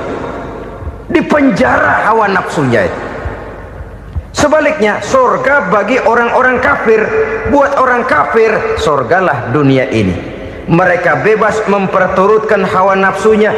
Dilarang tidak terlarang, dicegah pun tidak tercegah. Mereka hidup menurut alur bisikan nafsu mereka sendiri. Kemudian bila ajal datang, maut merenggut nyawa, selesailah surganya sampai di situ. Maka bagi orang-orang yang tidak percaya kepada adanya akhirat, kepada adanya alam gaib, surganya sebatas umurnya. Sekali lagi, surganya sebatas umurnya. Bila umur selesai, ajal pun datang merenggut nyawa, selesailah sudah surganya sampai di situ. Alangkah pendeknya perjalanan orang-orang yang tidak percaya kepada alam gaib ini. Bagi kita mukmin, jikalau kita mampu memenjarakan hawa nafsu, kita bisa bahagia di dunia ini. Dan Islam memang tidak menyuruh kita sengsara di dunia. Raih dunia, kejar dunia, gapai dunia sebagai alat untuk mencapai kebahagiaan di akhirat nanti. Hidup adalah satu perjalanan panjang yang terbentang sejak kita terlahir dari alam rahim sampai kepada alam akhirat nanti. Andai kata kita gagal meraih kebahagiaan di dunia, toh kita masih punya akhirat. Tapi jangan jadi dalil yang melemahkan semangat. Biarin dah kita di dunia kebelangsak, yang penting akhirat. Akhirnya dunia benar-benar kebelangsak. Bagaimana dunia ini bisa kita raih, dan bagaimana meraih dunia untuk menunjang kepentingan akhirat nanti. Yang kedua, dari pikiran Heiner yang saya lihat menggejala di lingkungan masyarakat bangsa kita, timbulnya manusia-manusia netral, seolah-olah Tuhan yes, agama no, sama Tuhan percaya, agama ogah. Tuhan ngangguk, giliran agama godeng. Padahal hampir dalam setiap ayat dalam Quran, kata-kata amanu biasanya bergandeng dengan wa amilus sholihat, iman dan amal soleh. Ini sebagai isyarat Tuhan dan agama jangan pernah dipisah-pisah. Apabila kita bertuhan, maka kita harus beragama. Apabila kita beragama, maka agama itu harus bersumberkan dari Tuhan yang kita imani itu. Tidak mungkin kita pisah, Tuhan yes, agama no. Sama Tuhan percaya tapi agama bikin sendiri. Sembayangnya cukup bengong 2 jam madep ngulon.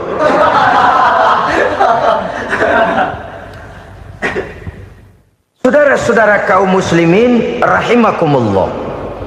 Jadi dengan demikian, agama yang kita akui merupakan unsur mutlak di dalam pembangunan sekarang ini, merupakan bagian dari kehidupan yang menuntun kita bahwa di balik alam nyata ini, di balik alam syahadah ini ada alam gaib.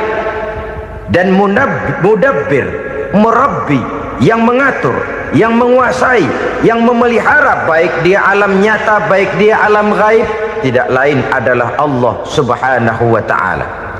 Di sana ada satu super power, satu maha kekuatan yang kita perlu bersandar kepadanya. Sebagai makhluk nyata yang hidup di alam nyata, berbuatlah secara nyata sebagaimana harusnya kita berbuat. Karena Islam jelas bukan agamanya orang pemalas. Islam jelas bukan agamanya orang yang mengajarkan setelah selesai sholat boleh duduk, nggelenggem ayam-ayam, ndelohom, menghitung bintang di langit sambil menunggu keajaiban. Tidak. Islam adalah agama yang mengajarkan apabila sholat sudah selesai kamu kerjakan, bertebaranlah di permukaan bumi, cari karunia Tuhanmu. Jangan hidup berpangku tangan menunggu keajaiban, karena hidup bukan undian. Jangan berharap untung besar tanpa mau peras keringat. Tapi di sebalik itu toh kita juga harus yakin bahwa di sisi usaha nyata yang kita lakukan ada satu super power, satu maha kekuatan gaib yang menentukan berhasil dan tidaknya usaha kita. Kepercayaan kepada hal semacam inilah yang mendorong kita untuk mempunyai sandaran vertikal, agar jikalau usaha ini berhasil, kita tidak lupa diri dan lupa daratan. Jikalau usaha ini gagal, kita tidak putus asa dan buruk sangka, tidak cupik pandangan dan sempit hati, tapi mampu melihat persoalan dengan kacamata putih sambil husnuzon kepada Allah Subhanahu wa ta'ala. Kita percaya malaikat itu ada yang namanya raqib dan atid, mengawasi gerak hidup kita sampai kepada gerak hati kita. Ini memberikan sugesti agar kita berhati-hati, tidak sejengkal tanah pun kita bisa berlindung dari pengawasan raqib dan atid. Ada munkar nakir yang akan menyoal kita di alam kubur. Ada malaikat Malik, penjaga neraka. Ada malaikat Ridwan yang menjaga surga. Kita percaya kepada adanya jin, kita percaya kepada adanya setan, iblis. Percaya kepada adanya, bukan mempercayai si setan, si iblis lalu menjadikannya sebagai teman. Tidak. Percaya bahwa mereka itu ada dan merupakan makhluk Allah yang gaib, yang diciptakan Allah Azza wa Jalla. kepercayaan kepada alam gaib, memberikan motivasi terhadap gerak lahir manusia, sehingga dengan motivasi kepercayaan kepada yang gaib, gerak lahir jadi lebih terarah, jadi lebih terpelihara. Pernah seseorang bertanya, "Pak, apakah adanya akhirat bisa dibuktikan secara ilmiah?" Saya bilang tidak bisa, tidak bisa. Kenapa? Karena yang berangkat nggak pernah pulang kembali lagi. Kalau dia pulang kemari bisa kita tanya bagaimana enak di sono. Cuma secara moral saya katakan, lebih beruntung orang yang percaya kepada akhirat daripada yang tidak. Sekarang saudara percaya akhirat ada, lalu saudara baik-baik di dunia, sholat, puasa, zakat, menolong orang lain, menebarkan kebajikan. Saudara mati, andai kata akhirat tidak ada, toh dalam hidup saudara sudah berbuat baik, paling tidak nama saudara akan dikenang sebagai orang baik. Sebaliknya, saudara percaya, kata saya, bahwa akhirat tidak ada, lalu hidup semau-maunya, tenggelam dalam maksiat dan munkarat, menentang Allah, tidak mau ruku dan sujud, lalu saudara mati, kemudian akhirat ada, ayo mau apa? Bekal tidak punya. Jadi secara moral lebih beruntung orang yang percaya kepada adanya akhirat daripada yang tidak percaya. Dan itu alam gaib yang tidak bisa dibuktikan secara eksat. Jangankan untuk membuktikan seperti itu, dalam kehidupan sehari-hari saja yang kita rasakan tidak selalu berbentuk toh. Angin, bagaimana sih bentuknya angin? Kita tidak tahu. Merah, buktinya kalau dikerok merah. Yang merah itu kulit, yang kulit kita bukan anginnya. Sakit, rasa sakit itu ada, tapi bagaimana bentuk sakit kita nggak pernah tahu. Kalau kita makan cabai pedas, bagaimana bentuk pedas itu tidak ada, tapi rasa ada. Bentuk pedas hijau, cabainya bukan pedasnya. Tidak semua yang kita rasakan bisa kita gambarkan dalam bentuk yang konkret. Oleh karena itu, sekali lagi bahwa kepercayaan kepada alam yang gaib mampu memberikan satu sugesti yang menata kehidupan seseorang lebih lurus, lebih terarah, dan lebih terkendali. Maka wajar kalau kepercayaan kepada yang gaib mengantarkan seseorang untuk meraih kemenangan. Kenapa? Dia percaya kepada yang gaib, bahwa akhirat ada, bahwa alam kubur ada, bahwa pertanggungan jawab itu ada. Maka dia lalu tidak hidup saenae udele dewe, gitu loh. Tidak hidup menurut seleranya sendiri, terarah, teratur. Ini cirinya yang pertama, orang bertakwa yang akan meraih kemenangan, mereka beriman, mereka percaya kepada yang gaib. Bahkan hal-hal konkret saja selalu berangkat dari yang gaib. Saudara-saudara, para remaja, para pemuda sekarang ini tidak pernah tahu toh siapa yang akan jadi teman hidup saudara. Kita bisa saja ngerancang, mentargetkan, tapi toh akhirnya yang namanya jodoh bukan kekuasaan kita, rezeki di luar kemampuan kita. Begitu juga ajal, maut, jodoh, ajal adalah contoh-contoh konkret bahwa pada akhirnya yang gaiblah yang menentukan. Bertahun-tahun ngelancong, emang jodoh seret nggak jadi.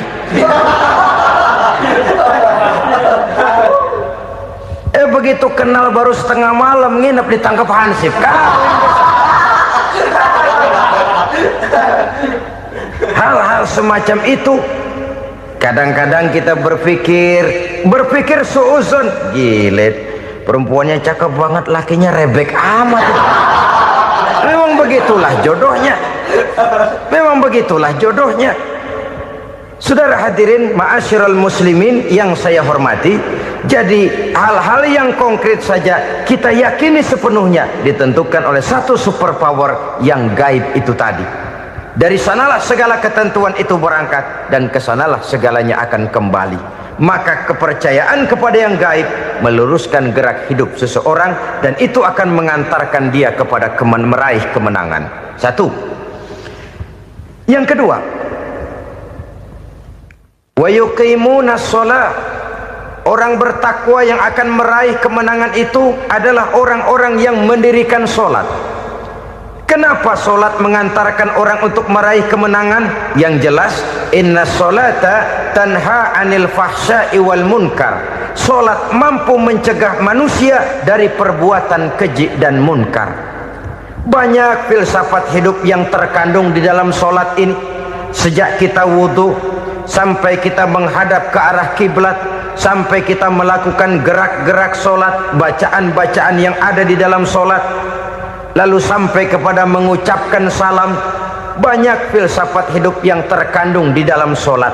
Umpamanya saja, setelah takbiratul ihram, mulai kita dengan sholat dalam posisi berdiri. Diajarkan dalam kitab-kitab fikih agar kita melihat ke arah tempat sujud. Ini kan filsafat kehidupan. Kalau kamu sholat dalam posisi berdiri, lihat tempat sujud. Jangan sholat mata jelalatan, sebab nanti bisa mengurangi kekhusyuan. Jadi wajar kalau yang dikatakan bahwa yang paling afdol adalah shaf yang di depan. Kenapa? Secara harfiah pengertiannya akan lebih mengundang kekhusyuan. Kenapa? Kalau kita di shaf paling depan di masjid umpamanya, paling banter kita lihat tembok.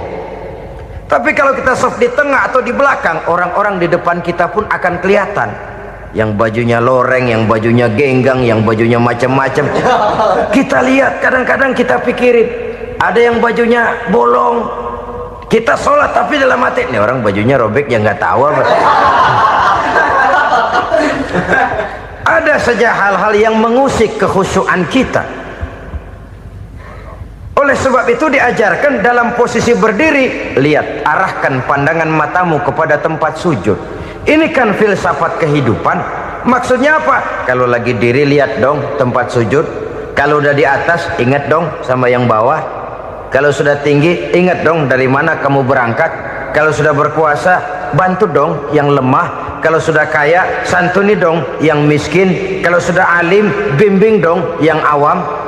Ini filsafat kehidupan. Dalam posisi berdiri, kau lihat tempat sujud. Ini akan melahirkan kepekaan sosial, di mana seseorang mau tahu kepada orang lainnya.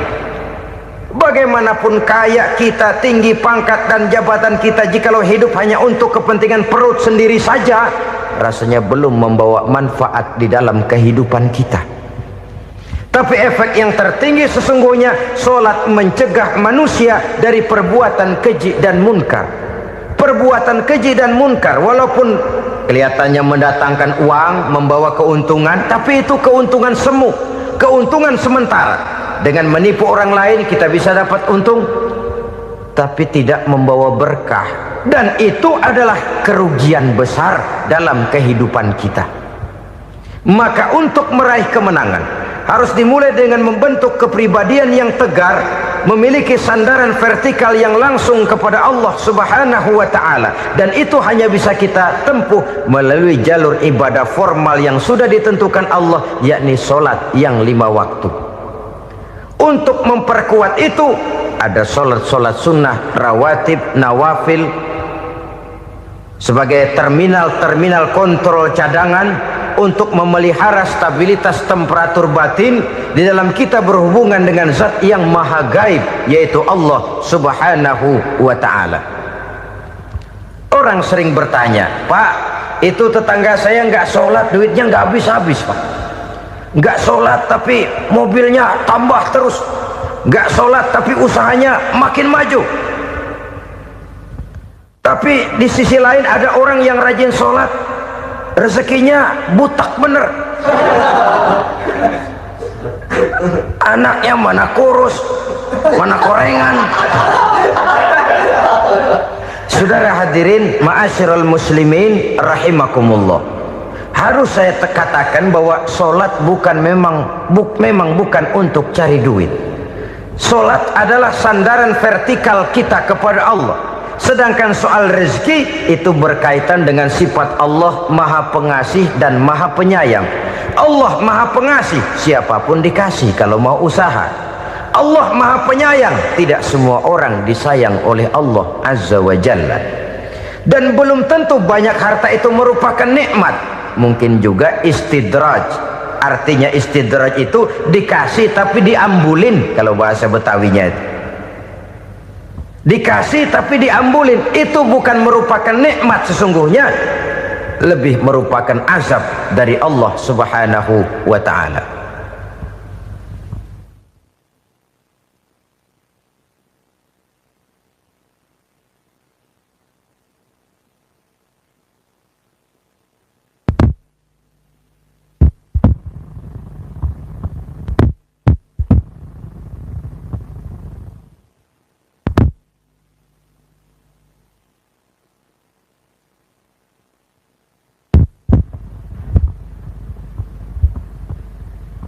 Agama mempunyai sistem solat, dan kita umat Islam telah dituntun oleh Allah Subhanahu wa ta'ala yang wajibnya 5 kali dalam sehari semalam mendirikan solat, dan itu tentu berada dalam jangkauan kemampuan manusia. Pada awalnya barangkali kita memang merasa solat itu satu kewajiban, tapi semakin kita hayati makna, manfaat dan filsafat yang terkandung di dalam ajaran solat, semakin sampai kita kepada keyakinan bahwa solat adalah keperluan kita. Sehingga pada waktu tertentu dinilai puncaknya, kita tidak lagi akan berkata saya wajib solat, tapi kita akan berkata saya perlu solat. Kalau kita sudah merasakan itu adalah keperluan kita, nah di sanalah kita baru akan merasakan ruginya kalau hal itu tidak kita laksanakan. Sepanjang kita masih berkata saya wajib sholat, kita akan lebih merasakan dia sebagai beban ketimbang sebagai keperluan. Yang jelas Allah tidak memerlukan ibadah yang kita laksanakan ini. Dengan kata lain, andai kata satu dunia penuh ini orang tidak ada yang sholat satu pun, Allah tidak akan turun dari jabatan Tuhan. Jangan lalu berpikir kalau kita ngambek se-RW kagak sembahyang Tuhan tekor kali ini ya. Tentu tidak. Itu perlunya kita, bukan perlunya Allah. Dan pada induknya kita akan berkata saya perlu agama. Kalau secara induk kita sudah memerlukan agama, maka konsep-konsep yang ada di dalam ajaran agama itu pun adalah juga merupakan keperluan kita. Baik dia bernama sholat, baik dia bernama puasa, baik dia bernama zakat, baik dia bernama haji, seluruhnya adalah keperluan kita. Dan sesuatu yang kita perlukan apabila tidak kita laksanakan akan melahirkan kerugian di dalam kehidupan. Jangan heran kalau kita membaca riwayat perjalanan hidup para salafus soleh, orang-orang soleh. Ada yang tahajud sampai 100 rakaat, ada yang sholat malam kakinya sampai bengkak. Kita sekalinya bengkak biri-biri. Ada yang sholat membaca surah dalam Al-Quran sampai khotam Quran. Kok mau? Mereka sudah merasakan itu keperluan. Itu saja soalnya. Satu saat pun jikalau kita merasa bahwa itu keperluan saya, kita pun akan melaksanakan seperti itu. Keperluan saya dalam kehidupan. Inilah yang kedua. Yang ketiga, orang bertakwa yang akan meraih kemenangan itu, wa mimma razaqnahum yunfikun. Mereka membelanjakan sebagian daripada rezeki yang diberikan Allah kepada mereka. Mereka infakkan di jalan Allah. Ada satu dialog menarik. Satu hari seorang anak muda bertemu dengan seorang kakek-kakek yang sudah dikenalnya baik. Bertanyalah anak muda ini, "Kek, umur kakek berapa tahun?" 15 tahun, kata si kakek. Anak kakek berapa orang? 1. Harta kakek berapa banyak? 15 juta. Si anak muda ini bengong, lalu protes, kok kakek bohongin saya? Kenapa? Saya tahu umur kakek 70 tahun, kenapa ngaku 15? Saya tahu anak kakek 5, kenapa bilang 1? Saya tahu kakek miliuner, miliaran uang kakek, kenapa ngaku cuma 15 juta? Begini kata si kakek tadi, benar umur saya 70 tahun, tapi dari umur yang 70 tahun itu baru 15 tahun terakhir ini saya merasakan ibadah kepada Allah, meninggalkan maksiat, jauh dari segala macam munkarat. Maka yang 15 tahun inilah yang benar-benar saya rasakan sebagai umur saya. Benar anak saya 5, tapi yang 4 susah diatur. Cuman 1 rasanya nih yang bakal jadi si buah hati, belahan jantung, pelanjut cerita penerus sejarah. Cuma 1 ini yang saya harapkan, yang akan jadi anak soleh, yang akan membuat saya menerima pensiunan pahala. Kalau yang 4 apek dah, nggak ada harapan. Yang 1 nyekek botol melulu. Oh begitu, iya. Lalu kenapa kakek bilang harta kakek cuma 15 juta padahal saya tahu kakek uangnya miliaran, depositonya banyak? Ya karena 15 juta itulah yang saya ingat yang pernah saya belanjakan di jalan Allah. Saya merasa itulah harta saya yang sebenarnya. Yang miliaran yang saya simpan di bank kelak, kalau satu saat saya mati, akan jadi rebutan di antara anak-anak saya. Iya kalau anak saya soleh kayak yang 1 ini. Kalau yang 4 tadi udah tulen dia bakal berantem, dah berebut tuh. Jadi 15 juta yang saya belanjakan di jalan Allah inilah yang saya merasakan benar-benar harta saya yang sesungguhnya. Dialog ini patut menjadi bahan renungan kita bersama.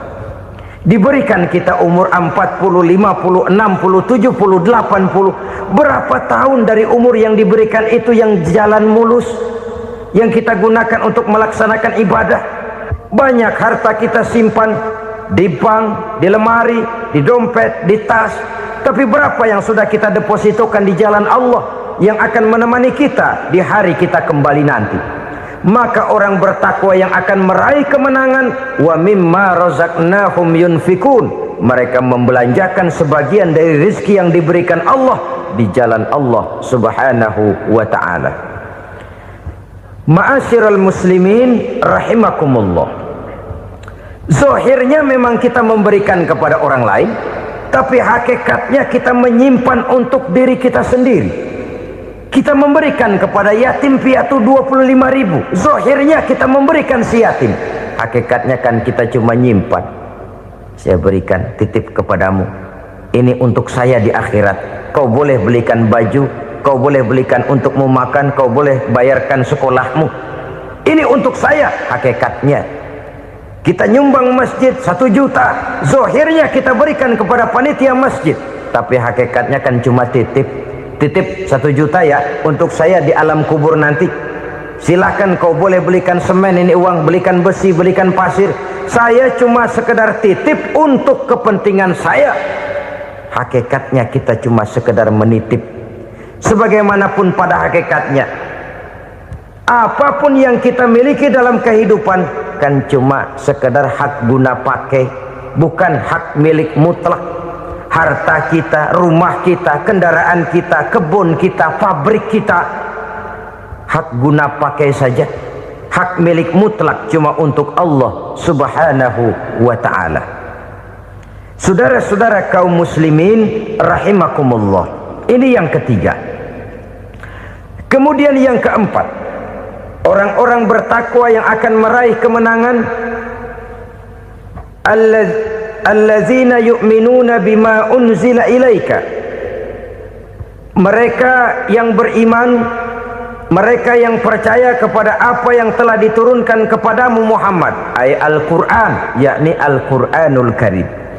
Setelah percaya kepada yang gaib, mendirikan solat, kemudian menginfakkan sebagian dari rezeki yang diberikan Allah, mereka juga lalu percaya kepada yang diturunkan terhadap Nabi, yaitu tidak lain Al-Quranul Karim. Sekali lagi di sini, percaya bukan hanya sekedar percaya saja, tetapi percaya lalu menjadikan Al-Quran itu sebagai pedoman hidup. Sebab memang Al-Quran itu adalah GBHM, garis-garis besar haluan muslim. Apa yang harus kita lakukan, apa yang harus tidak kita lakukan, bagaimana mestinya kita bertingkah laku dan berbuat, seluruhnya tercantum di dalam Al-Quranul Karim. Itu sebabnya ketika satu hari Aisyah ditanya bagaimana akhlak Rasul, beliau menjawab, kana Rasulullah sallallahu alaihi wasallam khuluquhul Quran. Akhlak daripada Rasulullah tidak lain adalah Al-Quran. Jawaban simpel ini memberikan gambaran bahwa keseluruhan daripada konsepsi Quran sudah diterjemahkan dalam kehidupan Rasulullah sallallahu alaihi wasallam. Karena kita tahu akhlak adalah keseluruhan dari gerak hidup manusia. Sejak ia berpribadi, berumah tangga, bertetangga, bermasyarakat, sampai kepada berbangsa dan bernegara, Al-Quran tetap memberikan sentuhan nilainya.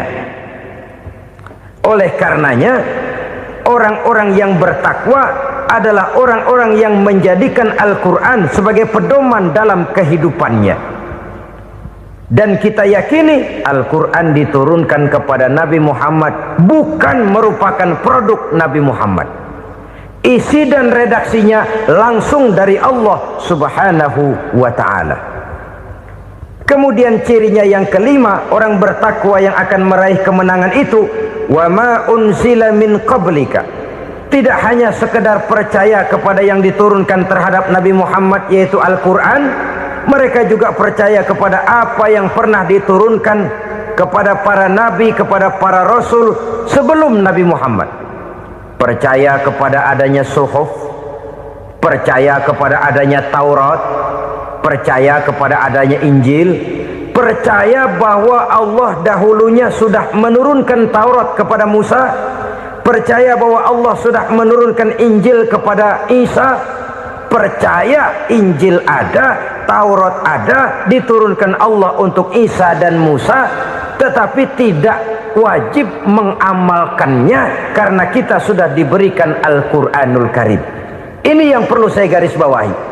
Kita percaya Allah telah menurunkan Injil dahulu kepada Isa. Kita percaya bahwa Allah telah menurunkan Taurat dahulunya kepada Nabi Musa. Kadang-kadang ini dijadikan dalih, dikacaukan pengertiannya. Quran saja mengajarkan bahwa orang yang bertakwa harus percaya kepada Injil, maka pakailah Injil. Apalagi kalau ayat sebelumnya ditilap, dihapus, dihilangkan, Injilnya yang ditekankan, maka akan terjadilah penekanan yang salah arah. Karena salah arah akhirnya bisa merusak dan menghancurkan akidah. Ketika Rasul suatu saat pernah ditanya orang, ya Rasul, bagaimana sikap kita sebagai muslim terhadap Injil yang ada sekarang? Beliau menjawab, la tukadzibuhu jami'an wa la tusaddiquhu jami'an. Jangan didustakan seluruhnya, jangan juga dibenarkan semuanya. Artinya ini sudah merupakan gambaran dari Rasul bahwa dalam Injil yang ada sekarang masih ada ajaran-ajaran tauhid yang dibawa oleh Nabi Isa dan diajarkan kepada umatnya. Tapi juga dalam Injil yang sekarang ini sudah terkena intervensi dan investasi manusiawi. Karena itu Rasul menyimpulkan, la tukadzibuhu jami'an wa la tusaddiquhu jami'an. Jangan didustakan semua, jangan dibenarkan seluruhnya. Kita memang percaya Allah telah menurunkan Injil kepada Nabi Isa dulu, tapi kita tidak wajib mengamalkan Injil. Kita percaya Allah telah menurunkan Taurat kepada Nabi Musa, tapi kita tidak wajib mengamalkan kitab ajaran Taurat. Yang wajib kita percayai dan kita amalkan hanyalah Al-Quranul Karim. Kenapa? Oleh karena baik yang ada di dalam Taurat, baik yang ada di dalam Injil, tentu tercakup di dalam Al-Quran sebagai kitab terakhir yang diturunkan oleh Allah Subhanahu wa ta'ala. Dan itu wajar. Kalau seorang pejabat mau mengeluarkan satu keputusan baru, tentu dia harus meninjau keputusan-keputusan lama. Andai kata dianggap tidak berlaku, dianggap tidak relevan lagi, maka keputusan-keputusan lama itu tentu sudah dianggap tidak berlaku. Sebagian daripada aturan-aturan dalam keputusan lama yang masih dianggap relevan tercantum dalam keputusan baru yang wajib diamalkan. Begitulah hubungannya antara Al-Quran, Taurat, Zabur, dan Injil. 4 kitab samawi yang diturunkan Allah masing-masing kepada Zabur untuk Nabi Daud, Taurat untuk Nabi Musa, dan Injil untuk Nabi Isa alaihi wassalatu wassalam. Ketiga-tiga kitab itu kita percayai adanya. Kita yakini Allah telah menurunkan Zabur, Taurat, dan Injil, tapi kita tidak wajib mengamalkannya. Yang wajib kita mengamalkannya sekarang ini tidak lain hanyalah Al-Quranul Karim saja, karena ia mencakup apa yang ada di dalam Zabur, apa yang ada di dalam Taurat, dan apa yang ada di dalam Injil. Keotentikannya bisa dipertanggungjawabkan. Ya, tapi kan Nabi Muhammad sudah mati 14 abad yang lalu, dan di zaman beliau Al-Quran kan belum dikodifikasikan, belum ditulis. Bagaimana keotentikannya bisa dipertanggungjawabkan? Mudah saja. Allah berjanji, inna nahnu nazzalna dzikra wa inna lahu lahafizun. Kami yang menurunkan Al-Quran dan kami yang akan menjaga dan memeliharanya. Allah turunkan Quran, Allah menjaganya. Bagaimana cara Allah menjaga Al-Quran itu? Banyaknya orang-orang yang hafaz Al-Quran. Hafaz Al-Quran 30 juz, 114 surah, 6.666 ayat. Sehingga jangankan satu kata, jangankan satu ayat, satu kalimat saja berubah sudah akan timbul reaksi dan mudah dimengerti. Kenapa? Banyak orang-orang yang hafaz Al-Quran. Sedangkan pada setiap akhir tahun biasanya malaikat Jibril selalu mengadakan checking terhadap ayat-ayat yang diturunkan pada waktu itu. Di zaman Nabi sendiri sudah ada usaha kodifikasi. Dan yang lebih luar biasa lagi, sampai hari ini tidak seorang pun mampu membuat satu ayat saja semacam Al-Quran. Ke bahasa manapun dia diterjemahkan, naskah aslinya tetap ikut, rujukan dasarnya tetap ada. Berdasarkan itu maka tidak mungkin terjadi penyelewengan terhadap atau pemalsuan terhadap ayat-ayat Al-Quranul Karim. Kesuciannya, keotentikannya, kemurniannya bisa dipertanggungjawabkan. Ma'asyiral muslimin rahimakumullah. Oleh karenanya, konsepsi dasar daripada ajaran Islam ini memang tidak lain adalah Al-Quran dan Sunnah. Isi daripada agama Islam yang merupakan iman, Islam, dan ihsan, konsepsi dasarnya tidak lain adalah Al-Quran dan Sunnah Rasulullah Sallallahu Alaihi Wasallam. Maka yang kita perlukan sekarang ini adalah terjemahan Al-Quran di dalam kehidupan kita. Dengan demikian, maka gaya kehidupan yang lebih Qurani itulah yang kita dambakan. Kita perlu memang terjemahan Quran dalam bahasa Inggris, dalam bahasa Belanda, dalam bahasa Jepang, tapi yang lebih kita perlukan adalah terjemahan Quran di dalam kehidupan kita. Konsekuen, tidak memanipulasi, ringan sama kita jinjing, berat sama kita pikul. Jangan kalau lempengan ayat Quran tuh kira-kira enak diamalin, keras teriakan kita. Giliran kira-kira ayat Quran itu mukul kepala kita sendiri, diam kita. Itu ciri yang pernah disindir Allah dalam awal-awal Baqarah juga. Ciri beragamanya orang yang munafik. Kullama adha'a lahum masyawfih, kata Allah, wa iza azlama alaihim qamu. Apabila terang mereka jalan, apabila gelap mereka berhenti. Artinya kalau kira-kira di Islam nguntungin, rame-rame pada teriak Islam. Tapi ketika diminta untuk berjuang, ketika dituntut untuk berkorban, rame-rame mengundurkan diri. Nasib agama tidak ubahnya seperti daun pisang yang dikait orang di tepi jalan lantaran tak berpayung di ketika hari hujan. Manakala hujan usailah sudah, daun itu pun dicampakkan di tepi jalan, diinjak pula orang nan lalu. Artinya orang menjadikan agama cuma sebagai lipstick, decoration only, tidak konsekuen. Hanya pada saat-saat kelihatannya Islam membawa keuntungan, rame-rame orang teriak-teriak tentang Islam. Tapi jikalau diminta berjuang, jikalau dituntut untuk berkorban, biasanya rame-rame juga mengundurkan diri. Jangan heran kalau mayoritas hitungan kita, tapi minoritas peranan kita. Subhanallah, sangat luar biasa yang sudah disampaikan oleh guru kita, almarhum Kiai Haji Zainuddin MZ. Sahabat beriman yang dirahmati Allah, tetaplah di channel ini karena kajian ini belum selesai. Dan masih banyak lagi hal-hal menarik yang akan disampaikan oleh guru kita, almarhum Kiai Haji Zainuddin MZ. Maka dari itu, mari kita lanjutkan kembali. Selamat mendengarkan. Kuantitas kita dalam jumlah, tapi dalam kualitas kita lebih sering jadi penonton daripada jadi pemain. Padahal itu sangat tidak boleh terjadi. Umat Islam di Indonesia harus bangkit. Umat Islam di Indonesia harus sadar akan keberadaannya.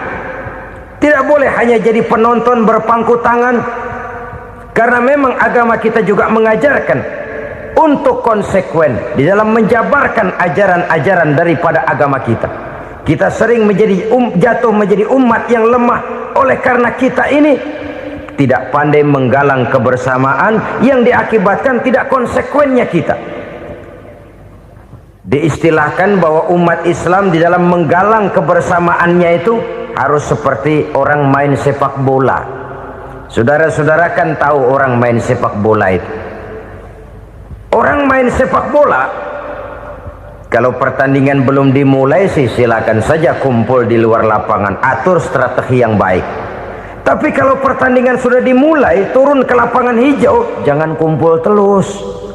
Ada sepak bola gotong royong, mundur-mundur rame-rame, depan ke depan kumpul melulu mainnya. Kalah. Orang main sepak bola itu ya harus ada penyerang tengah, harus ada penjaga gawang, harus ada strikernya, harus ada kiri luarnya, kanan dalamnya yang jadi backnya. Posisi boleh bermacam-macam, tapi yang penting saling ngoper untuk menggolkan gawang lawan. Begitulah umat Islam ini. Boleh ada yang jadi pejabat, boleh ada yang jadi pengusaha, boleh ada yang jadi petani, silakan ada yang jadi seniman, ada yang jadi penyair, ada yang jadi artis sekalipun. Tapi kalau sudah berhasil menguasai bola, jangan lupa operannya. Operan itu yang langka.